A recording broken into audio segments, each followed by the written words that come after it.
What's up, everybody? It's Jelly. I wanted to go over the end of the MSF course, which is basically the test. Um, in the state of New Jersey, if you haven't watched any of my other videos, in the state of New Jersey, it's a 3-day class. Most states, it's a 3-day class, with the exception of one or two. I know Ohio is only 1 day. But like I said, in most states, it's a 3-day class. Um, Day one is all classroom. Day two is you go out on the bikes and you do basic maneuvers, and then you take your written test. And day three is more advanced maneuvers on the bike, and it all leads up to your test or your skill evaluation. There are 4 different maneuvers that you need to do. Each maneuver is graded, and for things that you do wrong, they add points to your total. If you get more than 20 points, you fail. Now I say if you get more than 20 points total, you fail, because that is the way that they told us they were grading, and that's the way they put it to us. If you get more than 20 points, you fail. The thing is, you can only get a maximum of 5 points per exercise wrong total. Like, there's not 6 points, there's not 7 points. They only can award you a maximum of 5 points for doing things wrong per exercise. So you can only get 20 points wrong. What that means is you would need to fail, majorly fail, every single skill test to fail the course. Even if you got one thing right in any of the 4 evaluations, you would pass the whole course. So this is not something that I would be worried about. Pay attention to what they're saying to you and go about it. Just be relaxed, because you really can't fail it.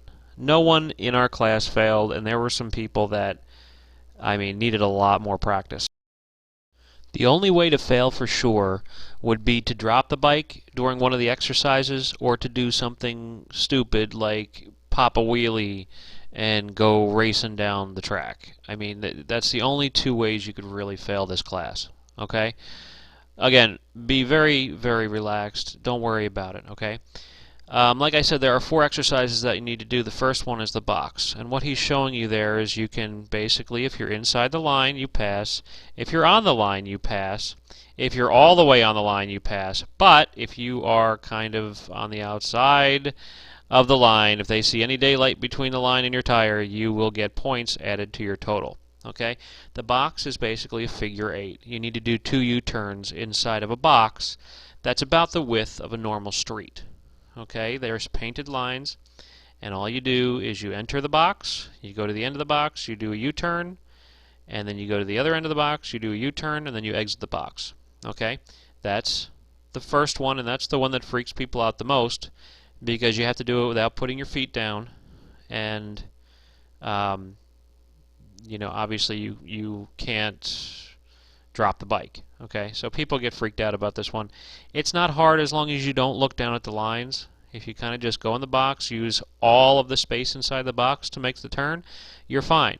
Just look to where you want to go, and the bike will go there. If you're looking straight down at the lines, you're going to go towards the lines. So they said that to me. I'm like, yeah, right. I want to kind of look at the lines to avoid the lines. It doesn't work. Just don't look at the lines. Just look to where you want the bike to go, and the bike will go there. And it really does work. That's the way to beat the box. Okay? These are small bikes. They're not hard to control. If you were doing this with a chopper or it would be a lot harder than doing it on a 125 or whatever we were using. There's such tiny bikes, so it's kind of like riding a scooter. Now what they did was combine the first 2 exercises that you had to do into one. So basically you're going to do the box, and then after you do your figure 8, you're going to exit the box. As you're exiting the box, you're going to accelerate switch into second gear, and then you're going to enter cones and do what's called the swerve. You're going to basically swerve the bike to avoid a hazard. Okay, and it's just cones. They just have cones set up, and they have 3 cones that are lined up that you need to avoid. So you're going to accelerate, and as you approach those cones, you're going to swerve to avoid them. And then after you swerve, you're going to stop slowly. You're not going to do an emergency stop or anything. You're just going to slowly stop, shift into first gear, and you're done. So your first two exercises are combined. So once you start the box and you do your swerve, 2 of the 4 exercises are already done. Okay? I guarantee you're going to do something right on one of those 2 exercises, and once you do, everything is fine. You've passed the test. Okay? The next 2 exercises are pointless. Um, so let's get to it. I had to go first. Um, I was in the front of the line, luckily. I was kind of glad, though, because I got it out of the way. And after you do the first 2 exercises, like I said, they're combined into one. Once you do the first 2, then you got to wait for everybody else to do it, and then you do the last 2, and you're done. So let's get to it. The first exercise, like I said, is called the box, and then it goes into the swerve. And here we go. Now, like I said before, I got to go first, and the instructors are not allowed to demonstrate any of the maneuvers that we had to perform. We did practice these maneuvers many times before we took this test, but the instructors will not go ahead and show you how to do them at this point. The instructor did tell me later that he asked me to go first so that I'd basically be demonstrating it for them, because they noticed that I was capable of doing these maneuvers fine, which was very nice to hear. But judging from the company that I was, or the other riders, it wasn't that big a accomplishment.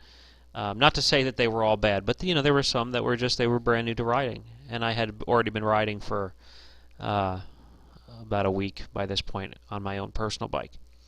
So the instructors are getting into position, and they signal for me to go. And here we go. This is the box. I tried to go as slow as possible along this line. Now you want to get all the way over to the right. Give yourself as much room. I moved over at the last minute there. Come left. There's the other line. You want to avoid that. Go to the far end of the box. Again, get far left as possible.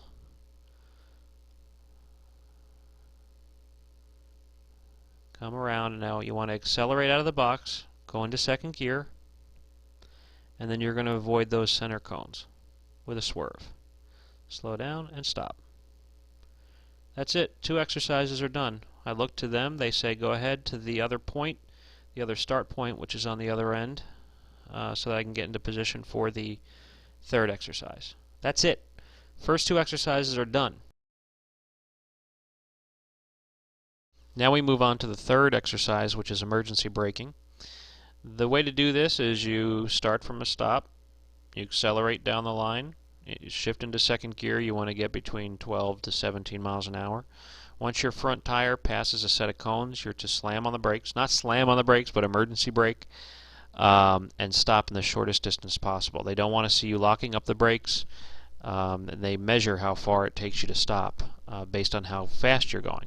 They measure how fast you're going by using a stopwatch, and they start the stopwatch when you start moving the bike, and they stop the stopwatch when you stop, and they're able to calculate your speed, and that tells them how far you're supposed to have stopped in, of how far a distance. So I needed to stop in, I think it was 12 feet, and I stopped in 12 feet. So I was right on the numbers. Again, so you just accelerate, shift into second gear. You're kind of doing a lot at once, and that's what makes this exercise the most difficult, is you need to, when at that point when you can't slow down before you hit those cones. So you start, you shift into second gear. As soon as the front tires hit those cones, clutch, you shift into first gear, you hit the brakes, and you stop. Now he's checking to make sure I downshifted into first gear, which I did. And he says, okay, you're on your way. So those little lines are what tells them how far I went before I actually stopped. Then it's back around to the end of the line and to get set up for the 4th and final exercise. Again, that one's pretty easy as long as you don't hit the brakes too hard and lock up the brakes. But the only thing that makes it difficult is you got to remember to downshift. You got to pull the clutch, downshift, brakes, and stop in the shortest distance possible. So again, that one was kind of fun, and that was the one that I enjoyed practicing the most.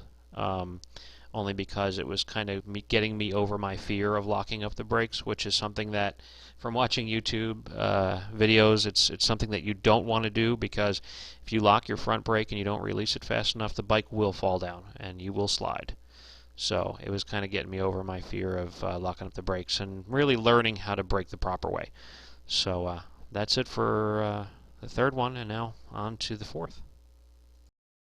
The fourth and final evaluation was negotiating curves. So there are curves, you can see them straight ahead painted in the parking lot, and you basically need to enter the curve at a nice rate of speed. You can see I can't start my bike. I was having a problem. I'm like, what the hell just happened? I thought my battery died because nothing was happening, no lights were coming on.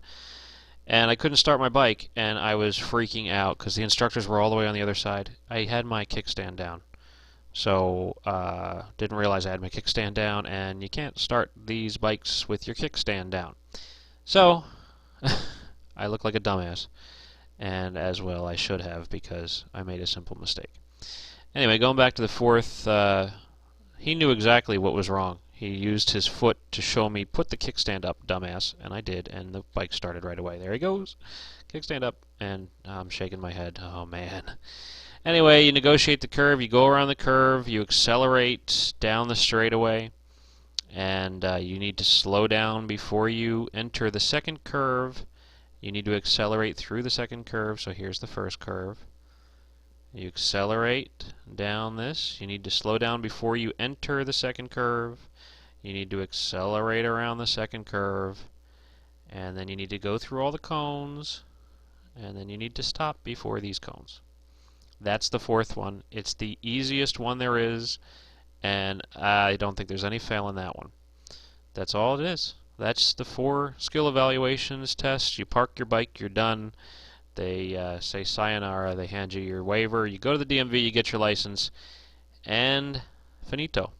So I hope this helped shed some light on what it's like to go through the skill evaluation test at the MSF course. And if you like this video, please click like.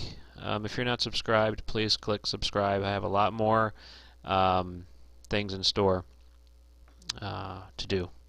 So hope you guys are all well. Thanks for watching, and I'll catch you later. Bye-bye.